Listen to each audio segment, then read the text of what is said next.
Today's episode is brought to you by SalesCred Pro, the strategic resource for B2B sales that fortifies your credibility and accelerates the trust building needed for building successful business relationships. Get your free 7-day trial now at salescred.com/PRO. Welcome to the ManageSmarter podcast with hosts C. Lee Smith and Audrey Strong. We're glad you're here for discussions on new ways to manage smarter, hire, develop, and retain talent, improve results, and propel team performance to new heights. This is the ManageSmarter podcast.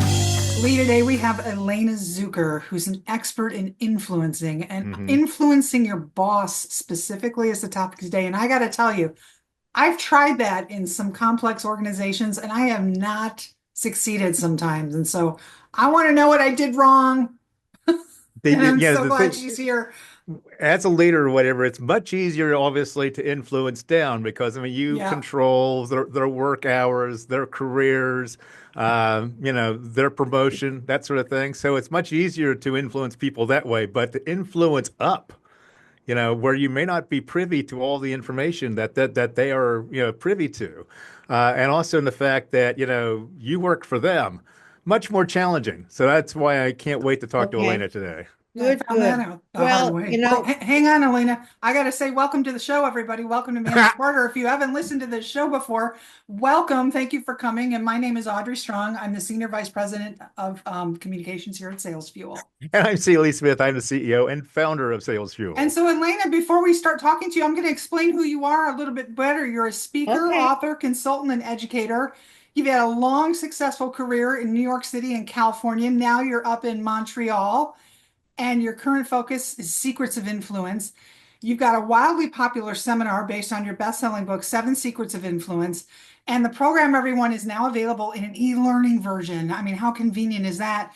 And so let's talk about influencing your boss. Welcome, Elena. And where do you want to start with this? Okay, well, thank you so much. So first, thank you for inviting me. I love to talk about this topic. So I never run out of ways to talk about it. So let me just first say that what you said earlier, Lee, like influencing down, isn't really influence. It's like, because I'm the mom, I said so. You don't need to study influence to do that because, as you said, people are under your control. And how to influence upward, which is one of the things we talk about in the webinar a few weeks ago, is a little more challenging. And I would say that the principles abide that I advocate, and that is, as you said, Lee, likes like. So people want you to speak in their language. Now, I know there's a lot been said about love languages. So let me explain. So our course, Secrets of Influence, has people identify what their favorite influence style is out of a spectrum of 6 different styles. And I'll get to why we call this 7 Secrets of Influence, which is a big mystery to people. The math doesn't add up there, Elena. You're going to have to explain that. I will in a minute. So the idea is that first you learn about yourself, because we're all interested, right, in me. And that's a little bit useful. But what's even more useful is now that you know that there are 6 different approaches or styles, you can look at other people through the spectrum, through the prism of these 6, to understand better what is their favorite decision-making style. And then the overlying principle, which is the 7th secret, is that influence equals attentiveness plus flexibility. So attentiveness means observation and listening. So you're listening not only with your ears, but with your eyes, and you're looking at body language. to understand what is the preferred way of communicating of the person you're trying to influence, in this case, your boss, and flex your communication to match hers. So you're changing style, not substance. No one is asking you to compromise the integrity of your product or service. You're not flexing that way. It's only in the style. Okay. So I'll give you an example very quickly. So, for example, suppose my boss is a numbers person and she likes evidence and facts and data. And I have this great new idea that I come to her with, and I want to influence her to fund it. And I am very emotional, very excited. This is going to reap us benefits in the future. Well, I notice that she's glazing over. Has that happened to anybody? Everybody. Everybody. So I realize, if I'm aware, that this is not her language, because I can tell her about all the wonderful and great results we're going to have in this brighter future. She wants show me. And I need to understand that she will only be convinced, influenced when I give her data. And even though I'm not so adept in that sphere, I might have to, work with some people on my team to get ready to present that evidence for her. And I can tell that story, Lee, if you think it's appropriate now. Yeah, go right ahead. Yeah. Absolutely. We want to hear from you. Okay, so I'll tell you a little story about how this applies if you're because influence happens one person at a time. And you can't really lump or generalize about groups. Like you can't really say all engineers are X, right? Because when you uh, uh, dive in and give each of them the assessment, our influence styles inventory, you will find that they're all over the place in terms of their styles and preference.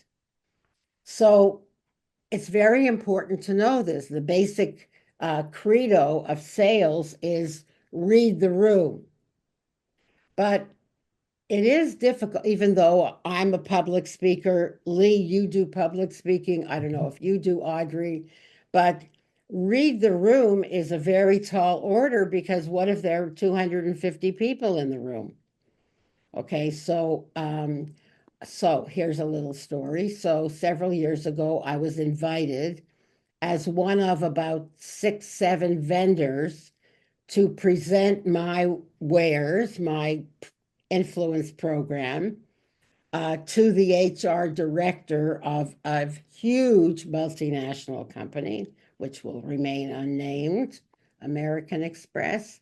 And Failed. and I was invited to the New York headquarters. I had been given a big binder a few months earlier, which was what they used to invite vendors.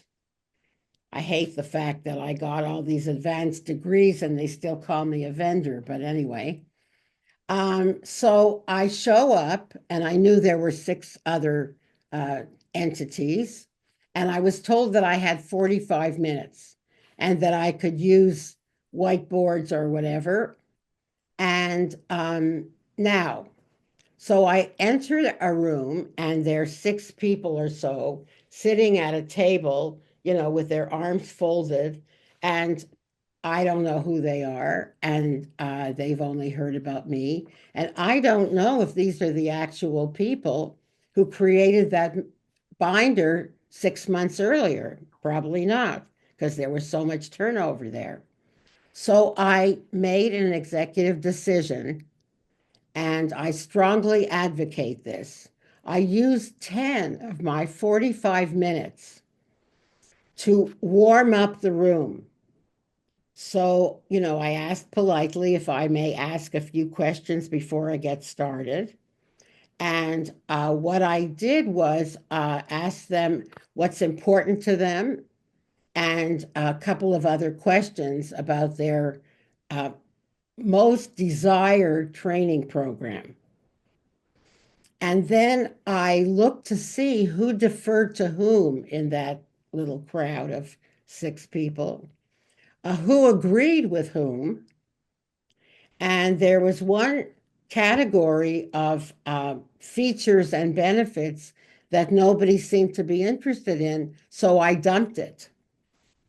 Now you have to be prepared and yet be prepared to improvise, right? So I asked my questions, and then the other thing is that, it warmed up the room because you see that they're just people. A lot of people look kind of cranky in their resting face, and and they're We're not. talking about bosses again now, right? Pardon? We're talking Yeah, about and they're bosses not again really now. Yeah. that crabby. Yeah, right. Yeah. So anyway, so that's the story, and the end result was that I did get the contract. Fantastic. But I want to talk about another technique, if I may. It's an influence hack. And I mentioned it on a recent webinar. I sort of pulled it out. It's really kind of day 2 of my program. It's more advanced influence. And I didn't invent it. It's called precision, and it comes from NLP, neuro linguistic programming. And I think this will be a very good tip for people wanting to influence their boss. And when I said to you in our emails, Audrey, that this was very meta, because the example I'm going to use now has to do with Audrey and me and our communication yesterday. So now, it was no fault of Audrey's, but she said, "Are you ready for the podcast?" And I said yes, and I wrote her back and said, "Will it be audio or video?" And she said, "Both." And then I asked her how much of it will be audio. And then she told me that the way it's structured is that, first it's 30 minutes of audio, and then Lee chimes in for a couple of questions that go on video. And I think I asked her a couple of other clarification questions. Right, you did. Right. So at the risk of bothering her, I mean, this is my point. Sorry, folks. So at the risk of bothering you with so many follow-up questions, I got very, very clear of what was going to be expected of me. Like, I think I even asked, will you guys have questions, or do you just want to start and just have me just talk? Right. And all of that helped prepare me. So what happens with people and their bosses is your boss says something like, "I want to get that out by Friday." And how to unpack the vagueness of that is if you take just a few minutes to ask more. I don't know about you, but have you ever been in the situation where your boss or somebody higher up says, "I Like want my to wife, do that definitely higher now"? up. Pardon, right? And then you go to Yeah. your cubicle or your office and you say, "What the heck did he mean?" And you spend hours, asking yourself, did he smile when he said that? All these things, trying to psychoanalyze what a person meant when you could just have stayed there if it was in person and say, look, I want to absolutely deliver what you want. And I'm a little unclear. What do you mean by that? Right? Is it the whole team report? Like, I love the word agenda, for example. Let's work on the agenda. What do you mean by agenda? Is it a written out list of all the events of the day? Is it just a highlights of the events of the day? Help me help you, basically. Mhm. Right? So these questions, as I say, it's not my invention. I just execute it. And I think it's a very, very helpful tip for understanding and influencing your boss. And don't be intimidated, because those few minutes that you spend doing this, these are called blockbusting questions, by the way. I like that. And it's from a book. I think the book is called Precision, and it's by Bandler and Grinder. These are the founders of NLP, but you can also find it in my book, Seven Secrets of Influence. And of course, I give them attribution. That sounds good. Well, your website is easyinfluence.com, and everybody, it's easy, those two letters, not EASY. We've got about 4 minutes left. Lee, I'm going to Okay. give you the final question for Elena. Yeah, I remember Okay. when we were doing a webinar together recently, you did a poll and you asked essentially people like, think of a time where you were influenced and, what influenced you. And then you asked a follow-up poll question, where you say, when you try to influence other people, how do you try to influence them? The results are very interesting. You want to talk about that? Yes. So I asked people that in a poll because it was a webinar and it was virtual. I couldn't see who was there. And so when I asked, I always ask that question because we're bombarded by attempts to influence us more and more. I don't know about your inbox, but you know, Mhm. you get a lot of people trying to sell you. Now I notice that I even get people doing a hard sell in a LinkedIn message, which is such a no-no. Yeah, right. In any case, right? We see ads for illnesses we didn't know we had, for remedies for those.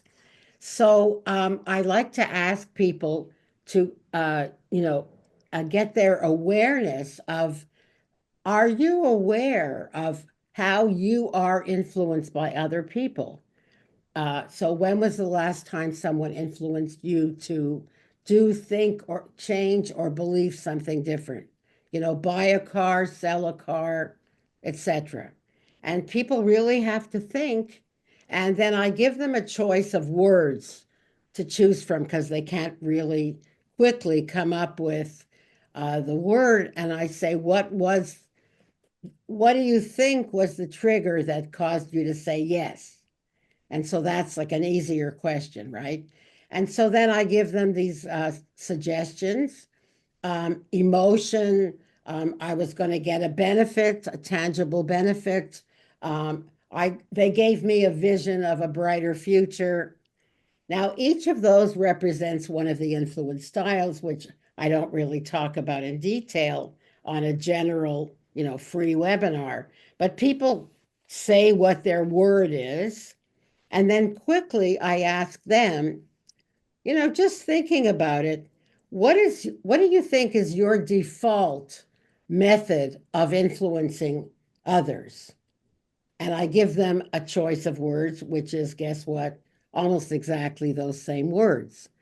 And they make a choice again. And then I hold my breath because it doesn't always come out the way I want. Oh, And there might be like 200 people on the call. And I say, can you just put in the chat, was the question to the answer, were those two words the same?